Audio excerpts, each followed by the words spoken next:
Well, today we're leaving from my town of Seneca Falls to start our navigational celebration marking 100 years of women's suffrage in New York State. We're just about to launch for a 5-day Votetilla. We're going to be celebrating the centennial of the right for women to vote. For the next 5 days, all along the canal, we have stops planned. The Susan B. Anthony House and Museum is the lead organization, and we've got the National Women's Rights Park. We've got the Susan B. Anthony Center, of course, from the University of Rochester. Currently in our boat, it's myself, Kate Cerulli, our director, and Caption, who works at the centre.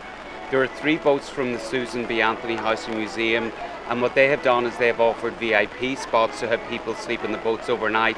Also, as you saw earlier, we have a lot of reenactors here, so some of them really wanted to spend the night on the boats. Even I think there was one lady who's 80 years old.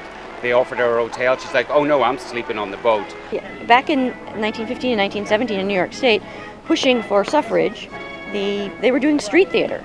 They were getting out to get attention because the cause had stalled a little bit. So we thought, why not in the year when the canal is celebrating the beginning of its bicentennial? They started digging in 1817, and the canal was a very important route. Susan B. Anthony arrived in Rochester via the canal.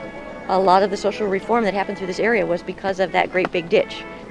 New York was unique. It was the first state east of the Mississippi to adopt women's suffrage.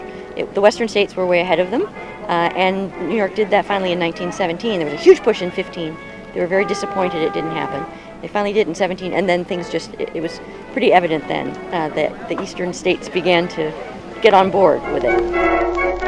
We'll be spending 5 days heading west on the Erie Canal and landing in Rochester, New York. Along the way, we're stopping in many of the small towns along the way, and they're celebrating the centennial of suffrage as well.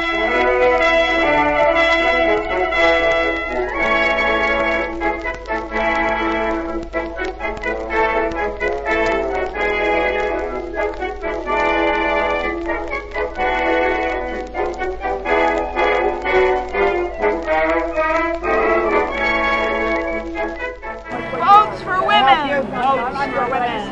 Votes for women! Votes for women! And we're not done because 2020 is the year the nation will be celebrating the right for women to vote.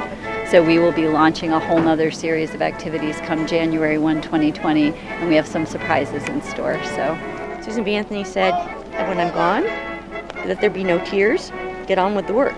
And so we're getting on with the work.